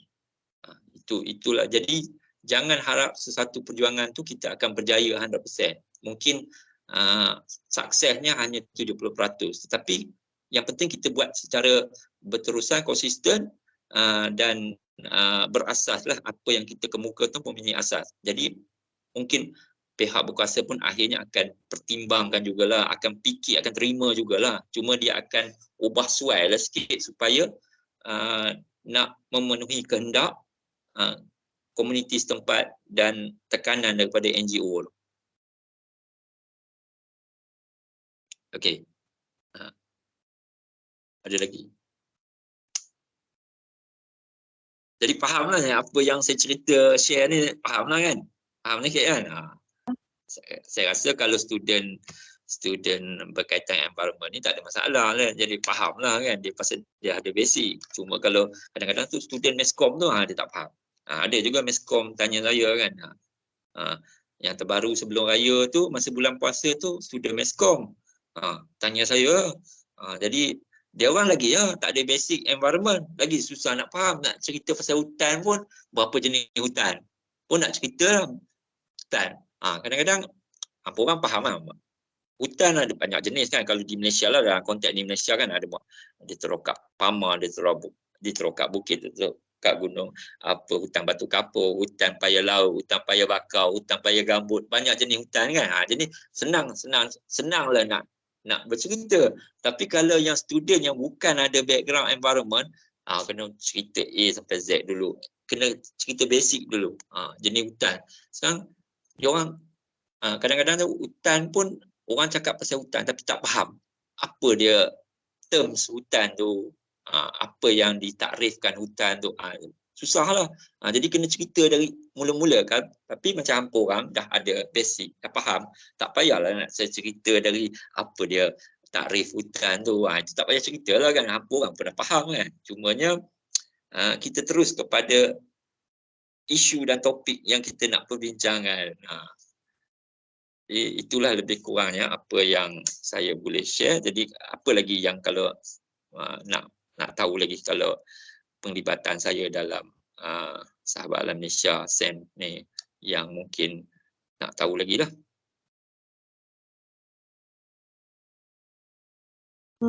Encik, disebabkan sebelum ni kita dah pernah menghadap pandemik COVID-19 kan. So ada tak memberi pandemik ni memberi kesan terhadap biodiversity dan kesejahteraan alam sekitar? Saya tak nampak apa ni COVID atau COVID ni memberi impak negatif pada alam sekitar, tapi saya nampak ada impak positif. Ini belum ada satu kajian yang saintifik lah, saja kajian akademik. Pertamanya kita melihat bila berlakunya COVID itu ada pula pergerakan yang yang terhad ni tak boleh gerak ni apa panggil? Bukan PMO yang pergerakan apa dia? PKP kan? Okey. Saya nampak impak positifnya satunya pelepasan karbon tu kurang. Sebab lepas tu penghasilan sisa pepejal pun kurang. Jadi semua orang duduk rumah kan, kurang guna kenderaan. Jadi dari segi impak positif lah saya nampak tu kan. Impak positifnya karbon kurang, pelepasan daripada kenderaan bermotor dan penghasilan sisa pepejal kurang. Jadi pencemaran pun kurang, contoh pencemaran daripada industri pun kurang. Jadi itu impak positif yang saya nampak lah. Impak negatif pun saya tak nampak, cuma adalah kata tak tahulah kajian ke, berpunca daripada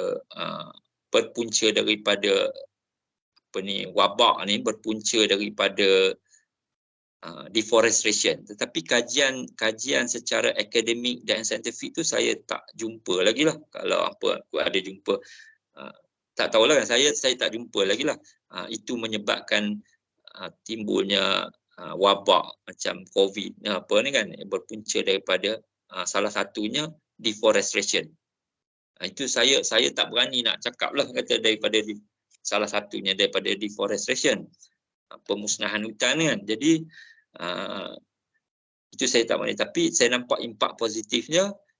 Itulah kita mengurangkan pelepasan karbon, kita mengurangkan penghasilan sisa pepejal, dan kita mengurangkan pencemaran daripada yang terhasil daripada industri. Tapi sekarang kita tengok memang sekarang ni dah habis, dah tak ada PKP semua ni, karbon tu makin inilah, dan makin meningkat baliklah penghasilan karbon tu. Jadi itu impak negatif positif yang saya lihat daripada tempoh PKP yang berlaku setahun dua sebelum ni lah.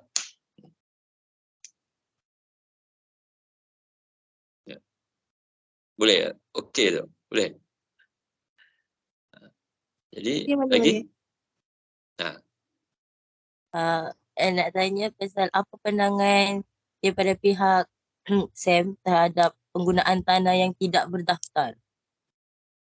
Penggunaan Tanah yang tidak Penggunaan apa? berdaftar.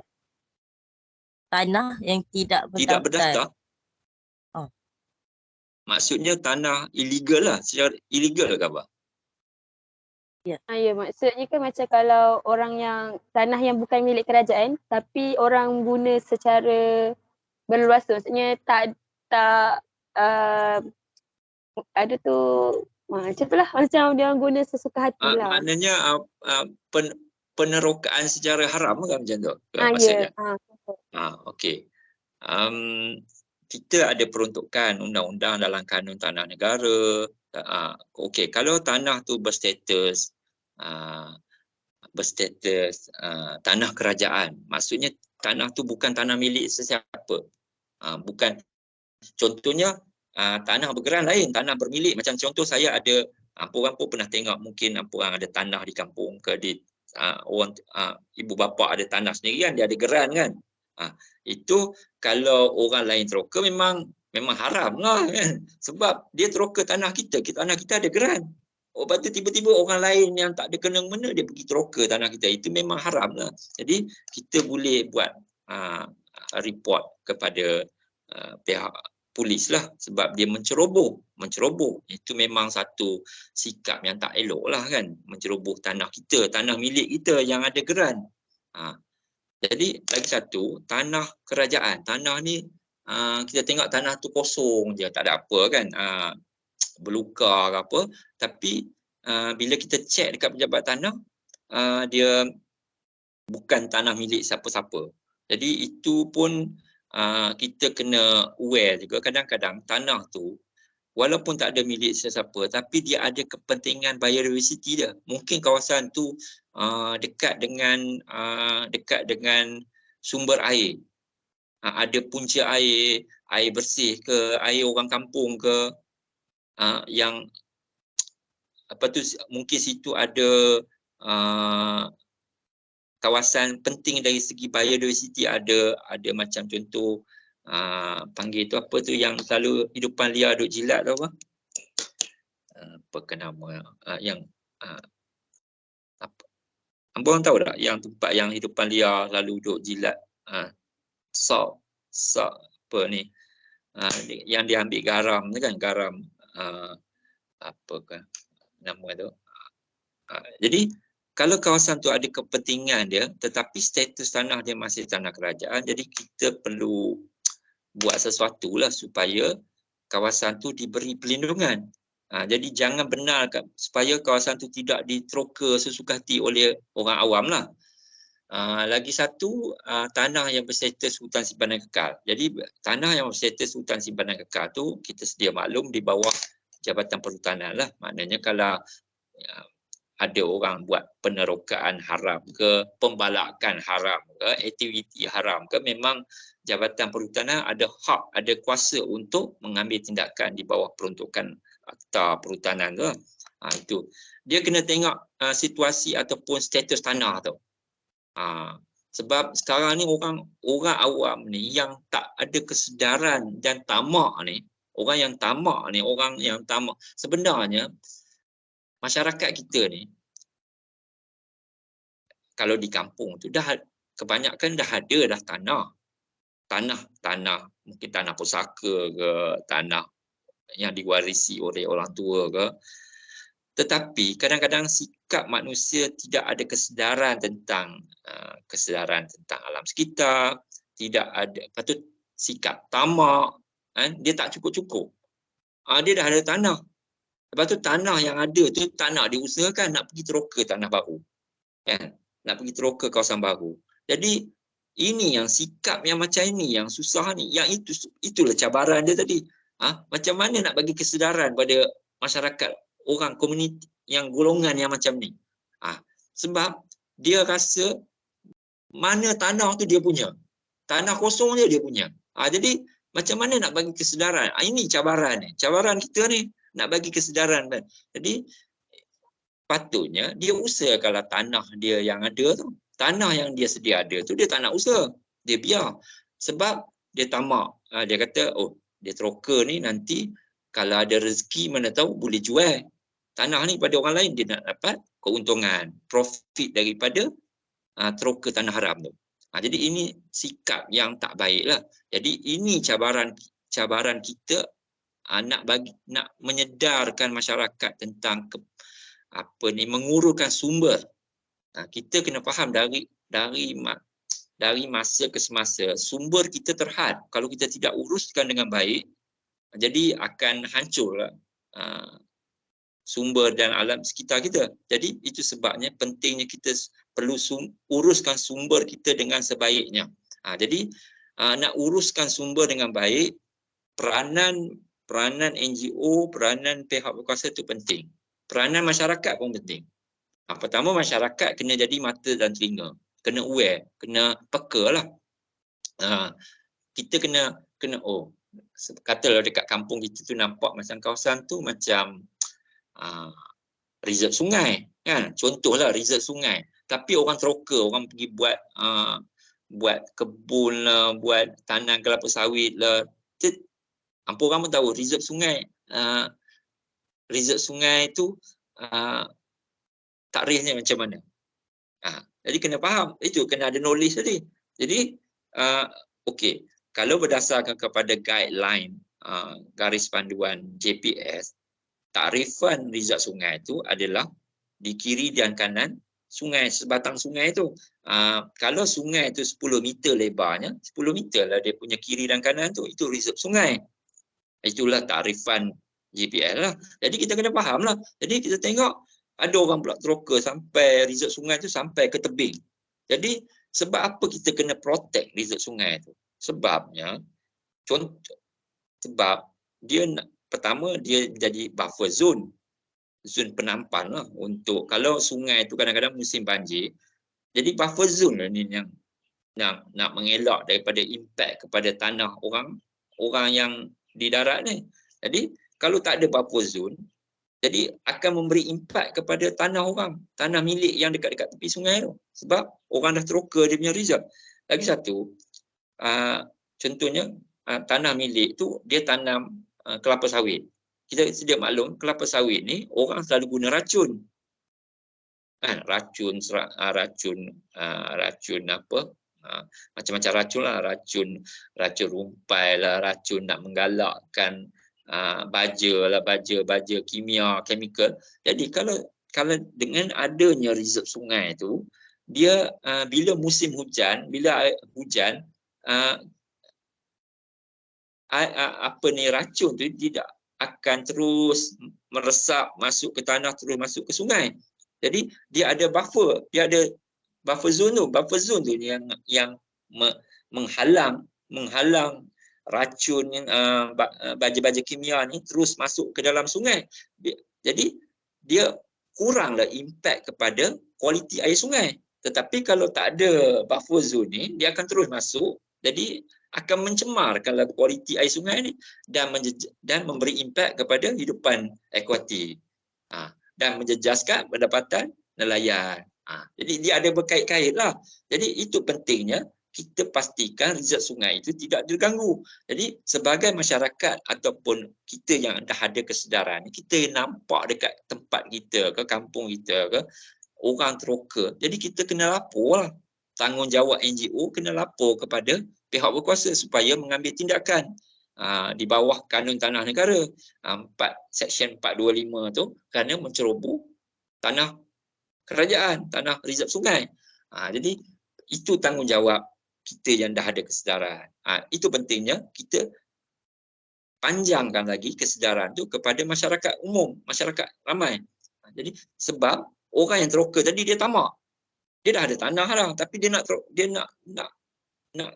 cuba nak tambah lagi tanah ke aset dia tu. Dia teroka reserve sungai. Dia tanam kelapa sawit. Kita sedia maklum kelapa sawit ni banyak guna baja dengan racun.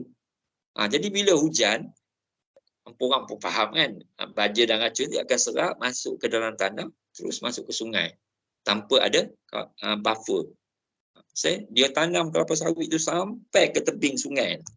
Jadi mana racun tu? Jadi bila racun tu dah masuk, dah sebati dalam air, dah mendap dalam air tu, dah tentulah akan memberi impak kepada hidupan dalam air tu, hidupan akuatik dalam air tu.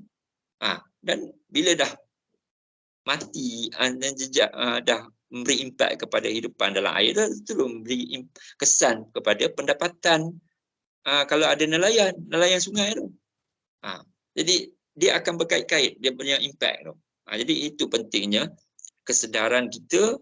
Bila kita dah ada knowledge sikit, kita kena sebarkan knowledge kita tu, sama ada melalui media. Sekarang ni mudah melalui media sosial, buatlah TikTok kan. TikTok bukan untuk hiburan saja, tapi untuk TikTok pun kalau boleh cara macam mana kita nak menyampaikan knowledge secara mudah. Secara mudah orang faham. Dan orang boleh terima. Itu kekreatifan kita lah. Tambah belajar lagi kreatif kan, kreatif dalam nak menghasilkan konten tu. Supaya kita nak bagi kesedaran. Sekarang ni kesedaran tu bukan secara apa ni, official saja. Secara unofficial pun boleh nak bagi kesedaran tu. Itu bergantung kepada kekreatifan seseorang. Kamu terutama anak-anak muda dia kreatif. Dengan adanya media sosial ni dia kreatif. Jadi kita gunakan media sosial tu, medium media sosial tu sebagai satu alat untuk platform untuk kita menyedarkan masyarakat. Bukan kata media sosial tu untuk seronok-seronok je. Media sosial tu untuk kita gunakan sebaik-baiknya untuk memberi kesedaran kepada masyarakat. Saya dah berumur, saya tak ada lagi TikTok. Malu lah saya nak buat TikTok kan. Tapi saya adalah media sosial lain. Saya utamanya Facebook lah. Boleh tengok Facebook saya. Saya tak adalah nak cerita sangat pasal personal ke apa. Saya lebih suka share knowledge lah. Knowledge saya, kerja saya. Jadi sekurang-kurangnya friend saya tengok-tengok juga. Tengok-tengok pun tak banyak sikit pun dia akan faham lah kan. Jadi itu cara saya nak menyampaikan lah knowledge. Sebab kita tak boleh sekarang ni kita tak boleh bagi knowledge secara kepada masyarakat umum secara formal. Kecuali kita yang student yang bidang tu bolehlah formal. Macam antara kita ni formal bolehlah pasal kita belajar bidang tu. Tetapi orang yang bukan belajar bidang tu dia tak boleh cara formal. Dia kena cara kreatif. Kena cara kreatif yang orang sekarang buat melalui media sosial, melalui TikTok, melalui Facebook, melalui Twitter. Tapi kita buat cara yang paling mudah faham. Buat cara gambar rajah ke, cara ilustrasi ke apa benda kan yang paling mudah ke, yang orang boleh terima. Macam contoh, apa penting bakau. Buatlah cara gambar ke cara apa kan. Jadi orang pun faham. Secara nelayan pun boleh faham. Pasal kadang-kadang kita biasalah nelayan ni kadang-kadang dia punya tahap akademik dia tak tinggi kan. Jadi kalau kita bagi secara formal, lagi dia pening. Kena ada terma-terma yang teknikal sikit dia dah tak faham kan. Jadi kalau kita bagi secara mudah, secara yang orang kata secara yang kreatif, simple tetapi mudah difahami dan dia tertarik untuk tengok. Itu kira berjaya lah. Tapi itulah cabaran kita. Cabaran kita yang itulah nak menyediakan konten-konten macam tu. Itu cabaran kita. Pasal kita bukan bidang meskom. Jadi kita tak pandai nak buat konten-konten yang nak menarik orang tu. Kita ada knowledge tetapi kita tak pandai. Itu cabaran jugalah. Cabaran. Itulah yang yang menjawab soalan tadi lah.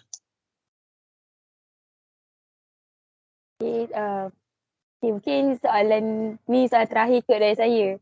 Ya.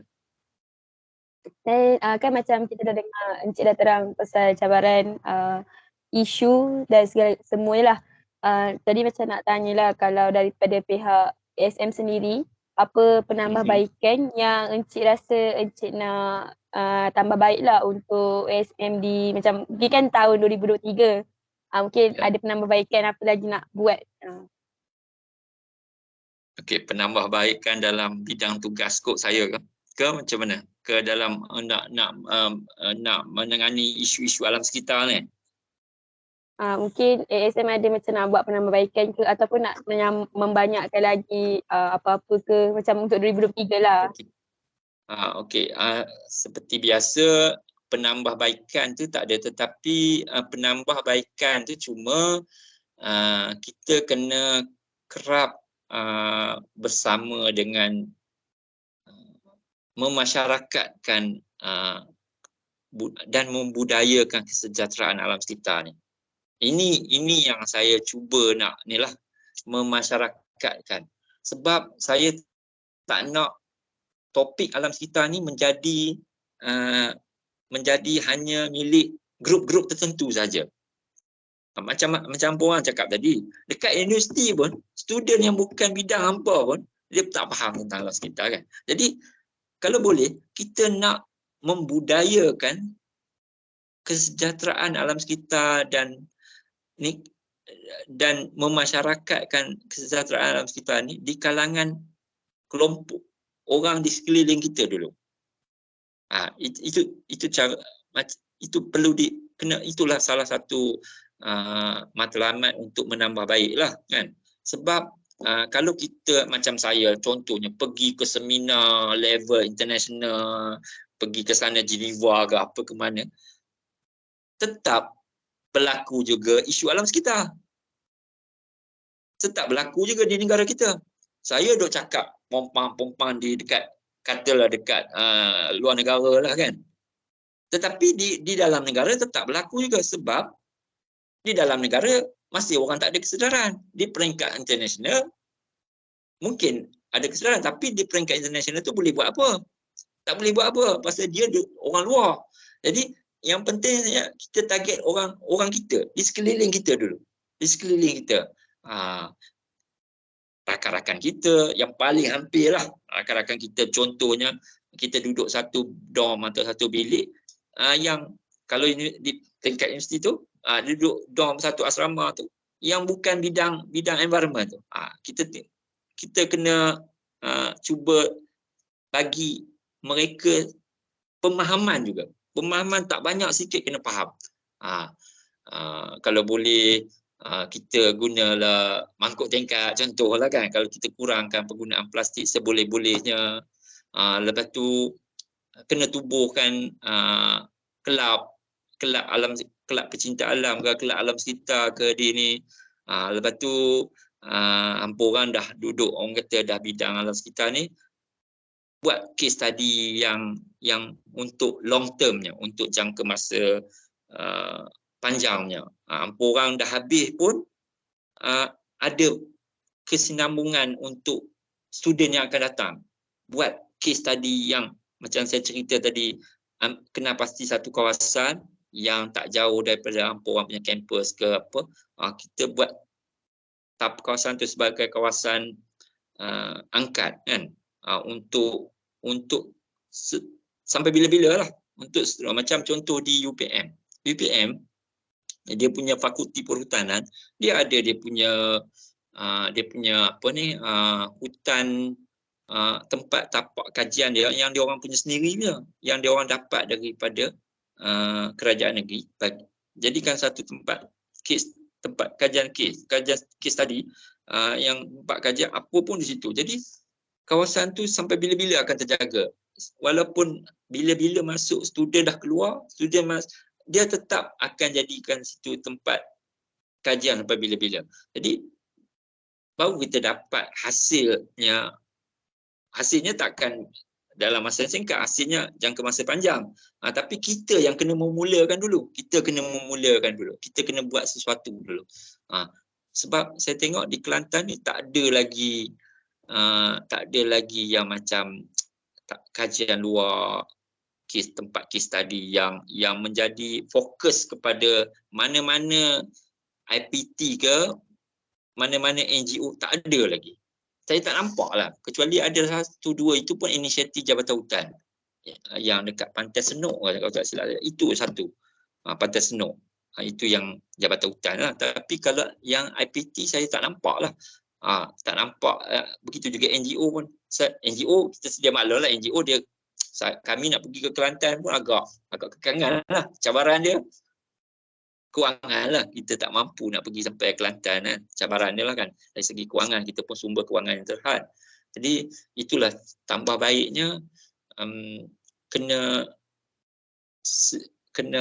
orang kata kita tak boleh cara ni lah tambah baik dari segi gaya hidup, dari segi komitmen kita nak buat contoh buat projek tadi kan, buat tu ataupun nak buat program. Jadi kalau dapat program tu berterusan, jadi sampai kalau kita keluar grad pun ada orang lain nak ambil alih pula. Jadi maknanya mungkin itu boleh merubah pemikiran masyarakat, walaupun orang kata tak mencapai target 100% tu, tapi sekurang-kurangnya 70%, 60% berubah, ada kesedaran pun kira cukup baiklah. Memang alam sekitar ni bila menyentuh tentang alam sekitar ni, Malaysia masih belum sampai tahap yang pemikiran negara-negara maju lah. Kalau negara maju, Jepun, kita tengok contoh Jepun. Walaupun kita tak pernah pergi Jepun kan, saya pun tak pernah lah. Jepun, dia dah faham lah. Pasal tahap kesedaran dia dah ada. Tahap kesedaran tentang kesejahteraan alam sekitar tu ada. Jadi benda yang sekecil-kecilnya, benda yang orang kata basic, benda dari segi pengurusan sisa pepejal. Kadang-kadang pengurusan sisa pepejal kita main campak aja, tak campur aja, tak ada pengasingan. Jadi mungkin itu boleh menimbulkan idea kepada hampa di kampus untuk buat pengasingan 3R, buat kempen buat program kutip sampah ke apa ke contoh lah kan, di kawasan pantai kan. Itu yang benda-benda kecil lah. Benda-benda kecil ni yang akan memberi impak yang besar. Itulah itu dia kata saya rasa yang nak tambah baik ya, itulah. Walaupun kecil tetapi memberi impak yang besar lah. Okey. Itu je lah. Ada lagi? Okay, terima kasih. Saya rasa perkongsian yang sangat detail sebab saya rasa macam banyak juga ilmu saya dapat lah. So saya rasa itu je kot soalan dari kami. Ada penambahan ke soalan daripada Hijrah atau Halini? Rasanya tak ada takut. Tak ada. Okay, jadi saya mewakililah saya punya grup nak mengucapkan terima kasih dekat Encik Mio sebab sudi luangkan masa untuk join temu ramah kami pada hari ini. Dan minta maaf lah sebab kalau ada masalah teknikal ke ada penganjakan. Tak apa. Cuma saya harap walaupun apa yang sesi perkongsian ni dapat tak banyak sedikit pun dapat diterima oleh hampa orang lah. Dapat faham. Saya risau kalau tak faham langsung. Itu yang saya risau tu. Saya risau. Tanyalah pensyarah kan. Kalau tak faham dia mesti aduh nanti anak murid dia tak faham. Pengharapan saya supaya perkongsian kita pada pagi ini tak banyak sedikit pun boleh difahami lah. Saya faham. Saya yakin hampa orang faham sebab hampa orang ada basic. Yang saya bimbang kalau yang tak ada basic tu. Jadi bila ada basic ni kita boleh orang kata boleh sharing lah kan. Jadi mudah masing-masing faham lah. Saya cakap hampa faham, hampa tanya pun saya rasa saya faham lah kan. Jadi lebih mudah lah komunikasi tu. Jadi okeylah, saya pun ucap terima kasih kerana sudi untuk menemu ramah saya lah. Jadi mungkin di masa akan datang kita boleh berjumpa lagi. Saya pun dah dapat contact number Cik Amira kan. Jadi mungkin nanti di masa akan datang kita boleh buat program bersama. program yang bentuk pemuliharaan lah, bukan kita kena buat praktikal juga. Kalau sembang macam ni susah, kita kena buat praktikal. Praktikal maksudnya turun ke lapangan. Tapi saya rasa kalau daripada segi bidang tu kan, boleh untuk kami punya kos ACH ada budak fakulti perhutanan. Mungkin kalau macam mereka nak invite macam bahagian perhutanan ke, boleh contact Encik ke untuk lebih detail lah maksudnya. Sebab kami pun ada juga kos perhutanan. Tapi sains bumi pun dia merangkum ni, bukan kata perhutanan juga kan. Dia biologi pun termasuk juga kan. Sebab kadang-kadang kami ada juga buat fakulti ada buat juga pameran. Kadang-kadang dia anjak juga orang luar untuk datang bagi, orang kata buat banner kan, kita bagi macam mana talk kecil pada booth-booth ke macam tu, ada juga buat. Jadi macam kalau macam tu boleh kot nanti saya bagi contact number kat lecturer ke apa ke, boleh buat kan, tulis orang kata program ke. Okey, kami di SEM ni adalah bajet sikit untuk program penanaman pokok pesisir pantai. Kalau hampa orang setuju, dan cuba kenal pasti kawasan dekat belah-belah pantai. Tak kisahlah pantai berlumpur ke atau pantai berpasir ke, kita buat program kerjasama sebab kami ada bajet sikit lah, nak kata banyak tu tak banyak lah. Jadi kita boleh buat program bersama. Belah-belah sana, kalau nak buat hampa orang nak mari ke sini pun agak jauh kan, jadi kena buat di Kelantan jugalah. Kami turun ke sana, kami turun ke Kelantan. Jadi saya akan bincang dengan pihak pengurusan SEM. Kalau hampa kenal pasti, yang penting hampa kenal pasti kawasan yang sesuai lah untuk buat program tu. Jadi mungkin bila dah kenal pasti kawasan yang sesuai tu, nanti untuk long term kita akan jadikan kawasan tu kawasan case study hampa orang lah. Sesuai. Jadi baru kita untuk long term, baru kita boleh tengok dia punya outcome dia. Jadi macam mana sukses ke, gagal ke kan. Jadi dia kena ada inilah perancangan dari itu yang pertama sekarang ni, kena pasti apa. Mungkin dalam kampus pun boleh buat kelab. Ada tak dalam kampus ada kelab alam sekitar ke apa? Kami punya kos memang ada kelab. Kami ada SILES, Kelab Sinergi Lestari. Memang akan ada program lah. Dia ada program pergi ke sekolah, apa semua macam tu lah. Ada juga. Tapi ahlinya boleh di kalangan orang student yang bukan fakulti yang sama, boleh yang bukan berkaitan alam sekitar boleh duduk masuk dalam kelab tu ke? Tak, dia di bawah kos masing-masing. Tapi kalau program ada program luar ke apa, orang lain boleh join juga. Contoh macam kalau kita buat Earth Week, dia akan ada lah pelajar lain yang join. Itu baguslah tu. Pasal kalau kita saja di kalangan kelompok kita saja, nanti mesej tu tak sampai. Macam saya kata tadi, kita nak memasyarakatkan, membudayakan alam sekitar tu pada setiap lapisan masyarakat. Jadi kena, kalau boleh pergi bagi ruang atau peluang kepada orang yang bukan bidang alam sekitar pun terlibat sama kan. Baru boleh sekurang-kurangnya mesej tu akan sampailah kepada ni banyak orang. Kalau kita saja tu tak ke mana lah kan. Sebab itulah macam cakap tadi, macam dia ada je kalau fakulti buat program, dia ada jemput orang luar untuk masuk, macam NGO lah, untuk dia orang macam buka booth dan dia orang macam buat bagi pamphlet apa semua. So jadinya program tu bukan pelajar je, penduduk-penduduk jeli, penduduk Tanah Merah dia boleh datang lah. So itu pun salah satu lah. Saya biasa buat ni dengan opsi dulu. Saya biasa dengan buat opsi. Universiti Pendidikan Suhaida, itu saya biasa buat lah.